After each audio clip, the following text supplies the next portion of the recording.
back in the day, I did a lot of crazy things. I did a lot of things that I really wish could be just surgically removed off the internet, many of which have been surgically removed off the internet because I have an amazing team, several of which are still there, several of which love to just pop up in the form of Facebook memories on a day-to-day basis and horrify the living daylights right out of me. But it's a great way to stay humble before the Lord.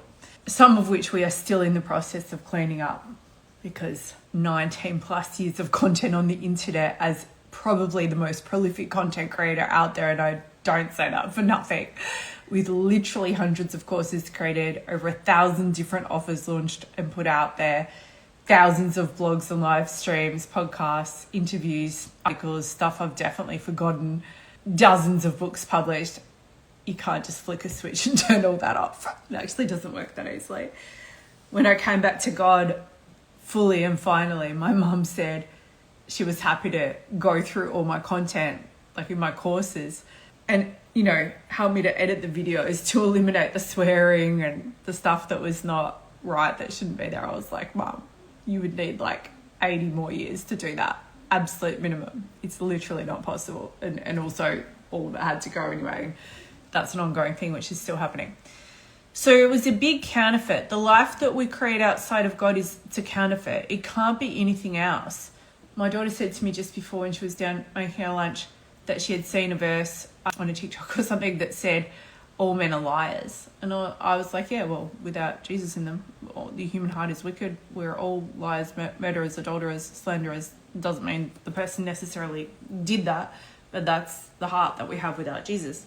So no matter what your intentions might be, and I had really good intentions in my business, I thought, and people thought, you know, I just wanted people to be who they were born to be. I was always about purpose and alignment and destiny and following the right path and following the creative flow and not have to follow stupid, boring marketing rules or whatever other shoulds we're being told that were just not even necessary, and really just being in, you know, the right destiny path. That's what I wanted for people. That's what I wanted for myself. That's kind of all I ever wanted, as far as like what I felt the underpinning purpose of my life was and where I wanted to go.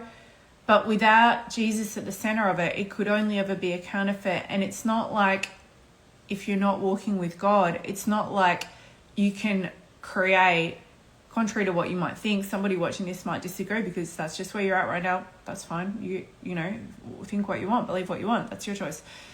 I would have disagreed as well. I grew up Christian, but I slid quite far away from that while still labeling myself a Christian, while knowing that I wasn't remotely walking in line with God at all. What I didn't know during those years was that I didn't even understand what walking right with God meant. I'd never actually truly encountered him, despite decades in a great positive church and family environment. So I didn't know what I didn't know, but something in my spirit knew that things were amiss.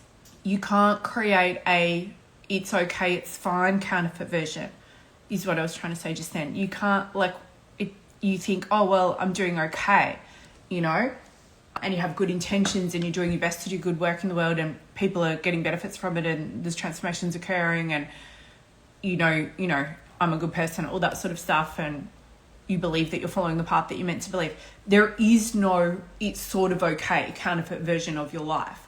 There is no, oh, well, that's fine and we'll just go with that counterfeit identity for who you are and the path that you're meant to